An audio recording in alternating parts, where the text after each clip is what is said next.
de susceptible a resistente.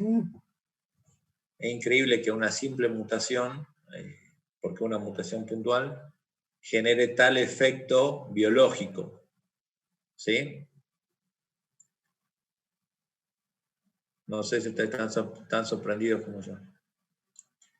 Bueno. Bueno, la pregunta 16, el grupo 3. Gracias, Pilar.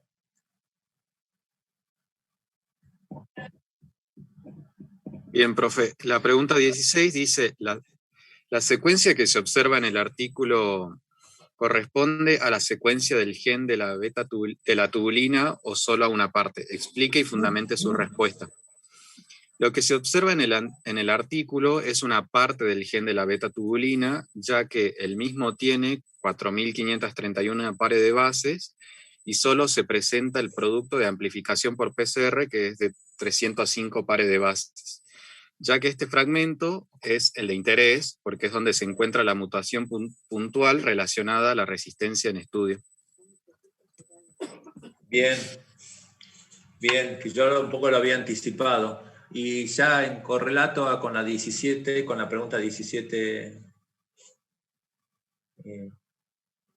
¿puede responderla? Bueno, la pregunta 17 dice, ¿cuál es la enzima de restricción que se utiliza? ¿Cómo funciona y qué tipo de corte realiza? Explique mediante esquema. Puede visitar la página web y qué significa la letra N. La enzima de restricción que se utilizó es como ya mencionaba Lucía, la TAL, que corresponde a la secuencia de nucleótidos, y bueno, la secuencia es de 5' ACTGT, o sea, de adenina, citosina, timina, guanina, timina, y la mutación puntual que se da en la posición de nucleótidos es 2710 por el codón 200, que es el TAC, y crea el sitio de reconocimiento ACT-GT para la enzima. La letra N se encuentra en la posición de la base nucleotídica timina, que le sigue al codón TAC, y continuado... ¿Cómo? Perdón. No, está bien. Ah. Perfecto, disculpa, me dejé interrumpir. Y la letra N representa el sitio donde se realiza el corte de la secuencia. Bien, perfecto. ¿Pudieron entrar a la página, la que le puse ahí? Sí. Fíjate que y se dieron cuenta que tiene dos nombres encima. No me acuerdo ahora cuál, pero tiene dos. Tiene la que es TAA1, creo que es, no es L, creo que es 1. Y tiene después otra sigla, que es HISP, no sé cuánto. Se la puede encontrar con dos nombres la enzima de restricción. HPICH4II. Sí, tiene dos nombres. Bien. Ahora, lo más increíble es que tuvieron que estudiar la secuencia, ¿sí? Y después buscar si alguna enzima de restricción podía cumplir ese requisito. Bien. Es decir, tuvieron que buscar en un panel, en un listado de enzima de restricción, donde ya saben qué tipo de corte hace, ver si realmente se llama en sílico, es hacer hacer la experiencia pero en computadora, ¿sí? Es hacer cómo se hacen los cortes pero en computadora. Eso se llama en sílico y después la transfirieron, digamos, al laboratorio, la llevaron a cabo al laboratorio. Eso es parte de lo que se llama bioinformática, un trabajo de bioinformática. ¿Sí? Bien, gracias Matías. De nada, profe. Del grupo 4 tenemos a Mauricio o Ana. La pregunta 18. ¿Vos estás nadie en el grupo 4 también? Sí. Bueno.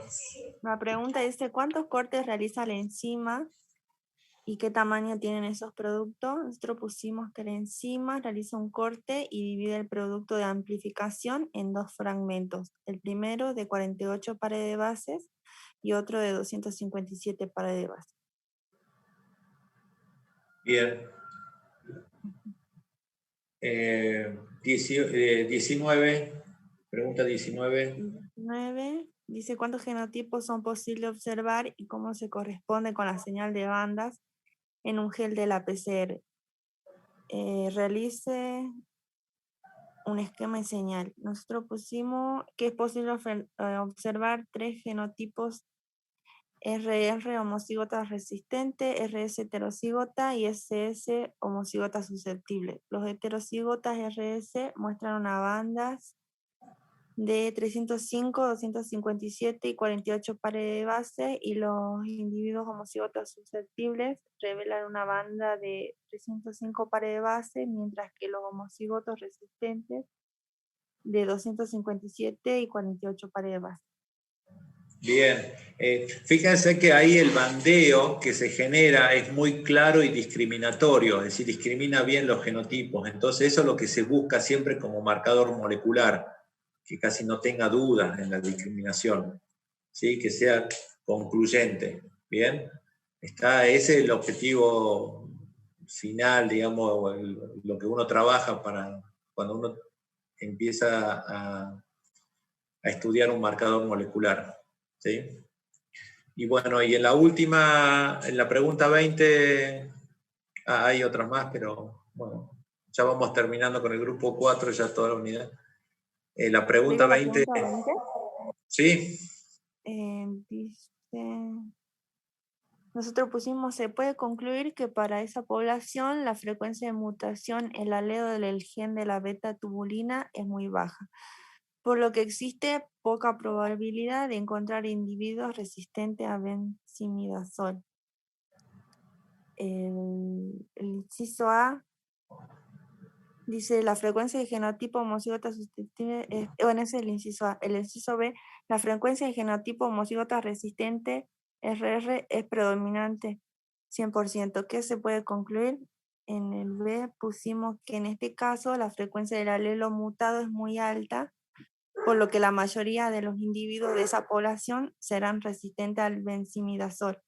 El uso constante de la droga podría haber favorecido la proliferación y permanencia de individuos resistentes. Y el punto C pregunta, la frecuencia del genotipo heterocigota es predominante 100%. ¿Qué puede concluir? Como la prevalencia del alelo R resistente es mayor, si la frecuencia del heterocigoto es 100%, entonces los individuos de esa población presentarán resistencia a la droga. Ok, el alelo, ¿cuál es el dominante? ¿Resistente o susceptible?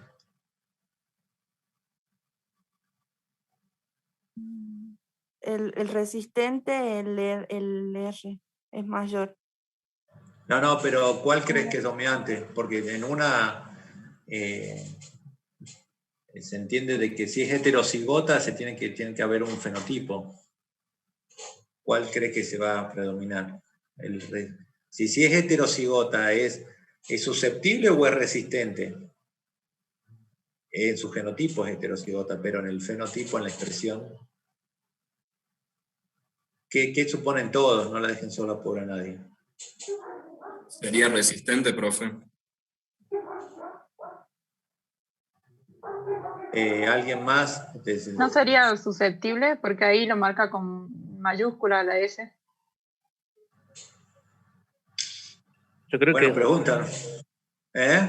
Dominante. Porque no puede.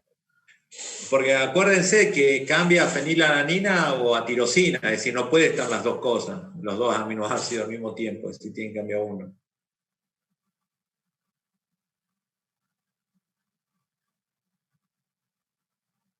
¿Alguien más?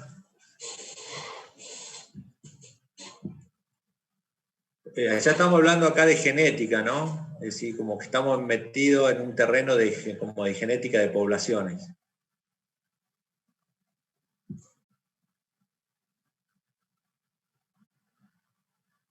Decir no sé también es válido.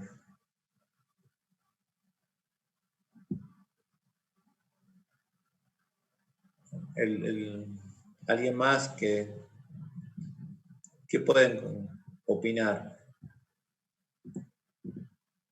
Nadia.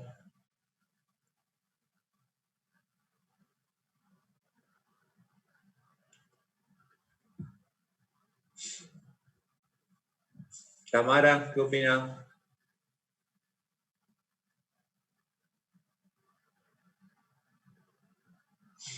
Profe, ahí lo marca a la S como mayúscula, y eso en genética quería decir que era el dominante. Sí, Sí. eso iba a decir. Bien, detalle. Vieron que no es una pregunta que está ahí, es decir, una pregunta que surge ahora, es decir, en los artículos también tienen que tener esa habilidad para decir, bueno, ¿qué pasa en el heterocigota del genotipo? Entonces sí, es dominante el susceptible. Es decir, que si yo tengo 100% heterocigota en la población, lo que predomina es la susceptibilidad.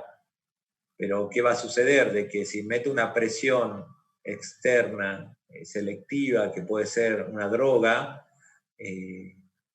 las nuevas generaciones pueden empezar a ser resistentes. Bien, ¿está? Entonces, fíjense que acá en este artículo ya se mezcla un poco lo que es genética de poblaciones, porque ya estamos hablando de frecuencia alélica en una población. Bien, entonces acá ya también tienen que tener, traer herramientas de la genética para poder interpretar lo que está sucediendo. Bien. Y ahora si uno mira un poco más del artículo, tiene lo que son ya hablamos, si ustedes quieren, de la epidemiología, porque dice, de las 3 localidades donde se estudiaron las poblaciones parásitas, el nombre cuál es en la que se encuentra más comprometida con la resistencia a drogas. ¿Se acuerdan? ¿Quién me puede responder? Esto un poco es una pregunta abierta.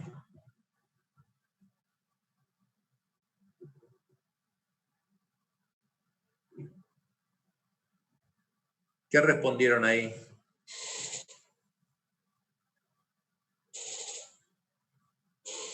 Les comparto. Nadie llegó a esa...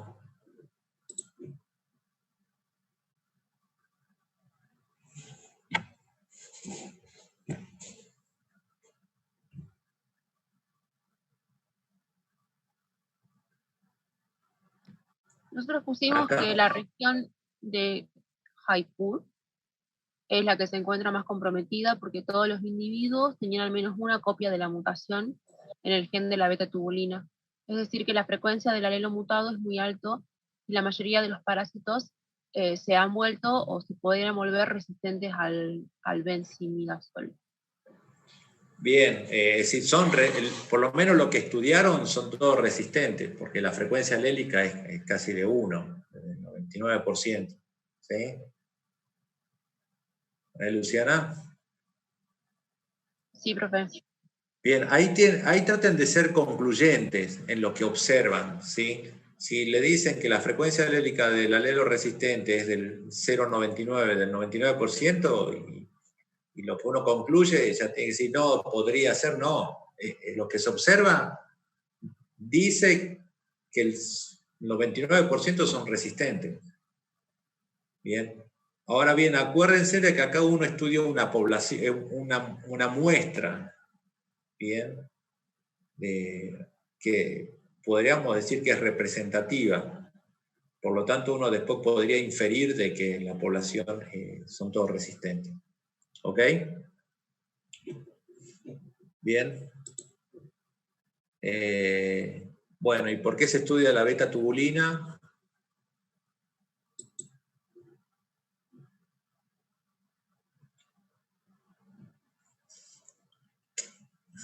¿Por qué estudiamos la beta-tubulina? Una pregunta obvia, pero...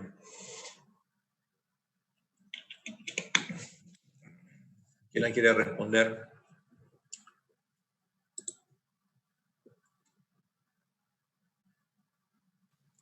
A ver, profe, nosotros pusimos que se estudia el gen de la tubulina porque está asociado con la resistencia a la droga. Los benzimidazoles se unen a la beta-tubulina y evitan la polimerización de los dímeros de tubulina en microtúbulos, lo que conduce a la interrupción de las funciones celulares. Por lo tanto, una mutación en este gen evitará que la droga se una y las actividades celulares no se verán afectadas, generando así individuos resistentes al benzimidazol. Bien, y cuando vos, Mauricio, si yo inhibo la polimerización de la tubulina, ¿qué actividades celulares se van a estar interrumpidas o no se van a poder ejecutar o realizar? Ya estoy como la profesora de biología celular. No me acuerdo del celular, profe. Le soy sincero. Mirá que lo estamos grabando, ¿no, Mauricio? Perdón, profe. Y la división celular se vería comprometida, profe. Bien, bien. ¿Qué más? ¿Por qué? Cuando decís división celular, ¿por qué? Más detalles necesitamos, chicos. ¿Formaban Así, parte del citoesqueleto? citoesqueleto, ¿qué más? Microtúbulos.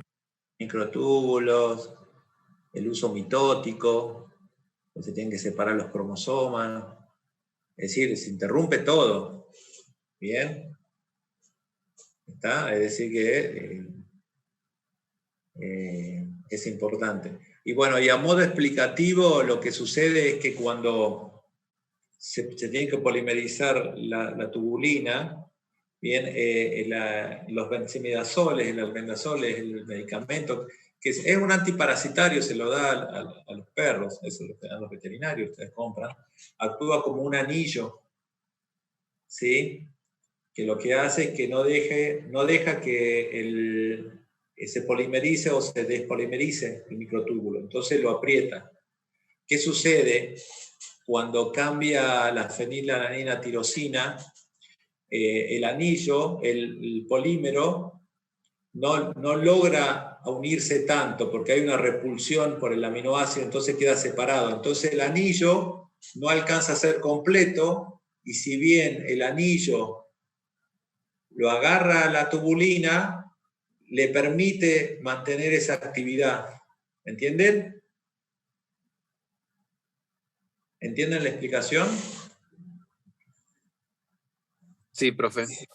Bien, esa es la explicación de por qué se cree que al cambiar un aminoácido genera una repulsión entre las cadenas y hace que estén más separadas. Entonces el anillo no completa, no logra apretarlo completamente, entonces al quedar semiabierto permite que la tubulina cumpla su proceso, ¿sí? De polimerización y despolimerización.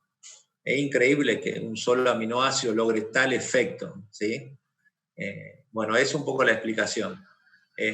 La otra posibilidad de lograr es aumentar la dosis de droga. Al aumentar la dosis de droga, aumentas más que los anillos de droga aprieten a distintos lugares, entonces interrumpís ese proceso. ¿Bien? Es interesante el fenómeno. Bueno. Listo. Bueno, vamos al último que queda, que es la actividad 3. ¿La pudieron resolver o quieren que le demos, nos queda 20 minutos, le podemos dar 10 o 15 minutos y ya con eso terminamos? Si la hicieron pueden ir respondiendo, ¿no? O la Claro. podemos ir viendo porque ya no tenemos tiempo. ¿verdad? Para Sí, no hay ir. mucho tiempo, por eso sí.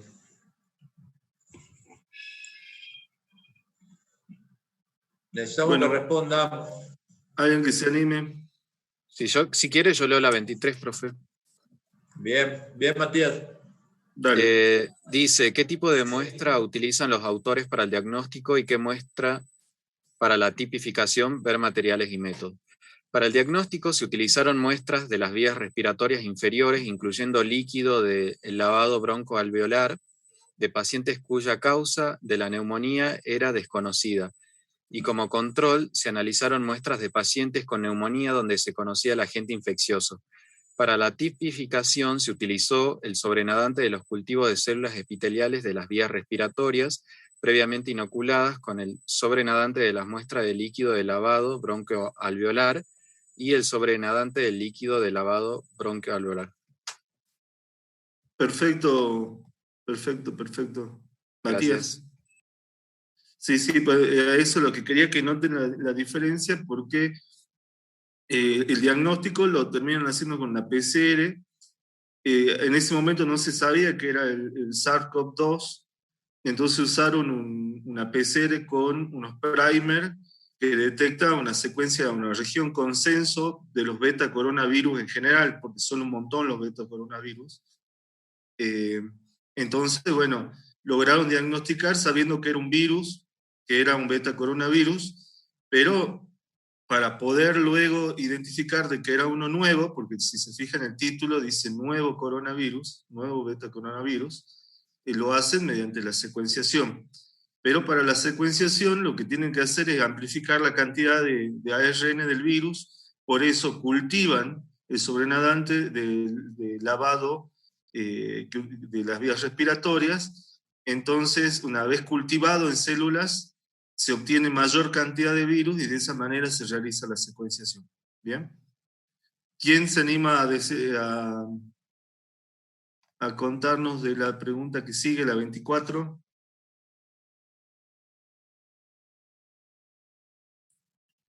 Profe, nosotros pusimos que los métodos moleculares que se utilizaron fueron la secuenciación de Illumina y secuenciación de Nanopore para caracterizar el genoma del virus. Posteriormente se realizó en cada polimerasa RT-PCR. Bien, perfecto.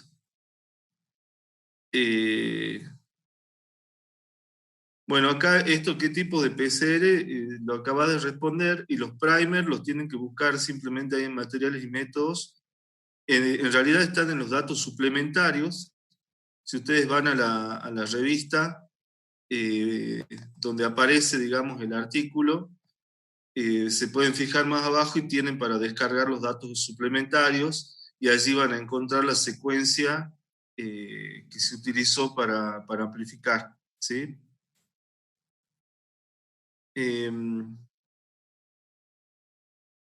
La 26.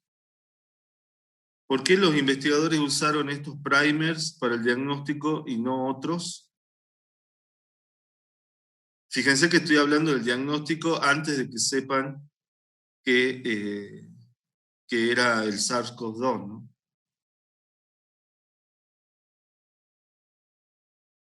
¿Por qué creen que usaron esos primers?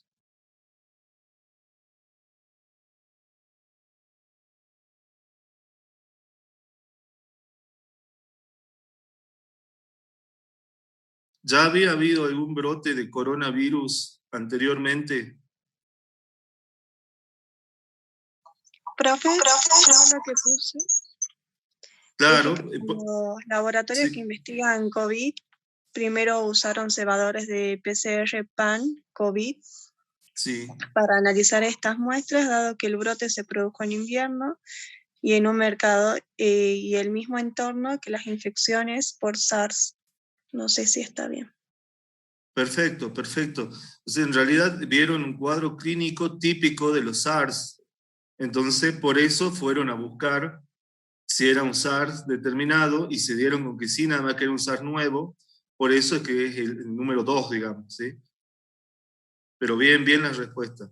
Fíjense que entonces el cuadro clínico en este caso llevó a sospechar que se trataba de este tipo de virus y a seleccionar determinados primers, porque tranquilamente podrían haber ido por una influenza o por cualquier otro grupo de virus, pero no lo hicieron. Ya sospecharon que podía ser un SARS y por eso eligieron esos primers. ¿Bien? Y la última, y nos desocupamos. En el análisis filogenético con aislados, ¿con aislados de qué otro grupo se agrupa el SARS-CoV-2 obtenido de los primeros casos en humanos? Profe, ¿puedo leer yo? Sí, Nosotros pusimos en el análisis filogenético el SARS-CoV-2 obtenido en los primeros casos humanos se agrupó con el SARS de murciélago. Se ubica dentro del género beta coronavirus, subgénero SARS-CoV-virus. El género beta coronavirus incluye el coronavirus SARS-CoV. El CoV de murciélago es similar al SARS descubierto en humanos, murciélago y en otros animales. perfecto. Sí, bueno, esa es la respuesta. Fíjense que acá ya tienen la primera evidencia de por qué se cree que los murciélagos son el origen. De hecho, ya se había publicado un paper hace unos años que decía de que los murciélagos ahí en Wuhan justamente tenían una gran diversidad de coronavirus que podía ser una bomba de tiempo, y nadie le dio importancia a ese artículo, y terminó siendo una predicción tremenda, ¿no? Que aparentemente saltaron de los murciélagos y comenzaron a infectar humanos estos virus. Esta evidencia también tenganla en cuenta a la hora de todas las teorías conspirativas que dicen de que fue armado en un laboratorio, que lo mezclaron esto con lo otro, cuando en realidad, o sea, las secuencias son prácticamente idénticas con los virus de los murciélagos, y que ya incluso se venía viendo que en cualquier momento podía pasar eso. Así que bueno, eso hasta ahí, hasta acá llegamos con el trabajo práctico. No sé si tienen dudas, preguntas a partir de lo que leyeron.